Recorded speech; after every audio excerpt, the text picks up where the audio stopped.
In recent years, advancements in agricultural technology have gradually become vital allies to the farmers of China's Xinjiang Uyghur Autonomous Region. From planting to harvesting, mechanization and intelligent facilities have been widely applied.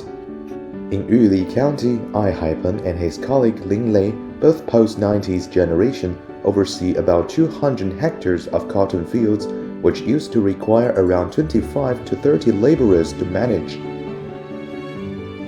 我们超级棉田呢，实际上又叫无人农场，就是我们跟传统棉田最大的区别在于，我们不会用特别多的劳动力去种植。这3000亩农场呢，我们只用2个人来管理，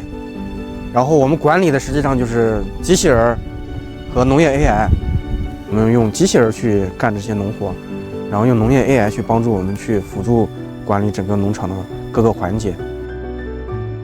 Since 2021, I and Lin, both from XAG, an agricultural technology company, have been pioneering a project to boost the intelligence of the cotton fields in Xinping Township of Yuli.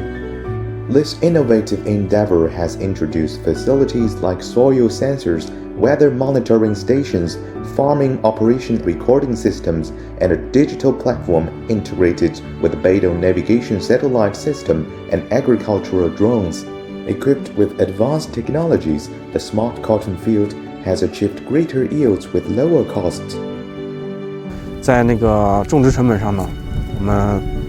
去年的这个数据吧，我们跟周边农户一对比，我们能节约1亩地能节约420元左右，产量也有提升，我们产量也提升了将近50公斤每亩左右。你看，我们又降本，然后这边又增产，所以我们很容易就挣钱了。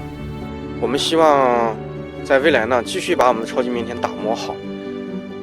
不停地提升我们的无人化比例，然后提升我们管理的这个智能化程度，让管理更轻松，然后吸引更多的年轻人回到乡村，回到我们农业这个行业里面来。Xinjiang's commitment to agricultural mechanization is evident, with 100% mechanization in plowing and seeding, 80% in harvesting, and an overall mechanization rate of 94% in cotton farming, according to the region's Agricultural and Rural Affairs Department.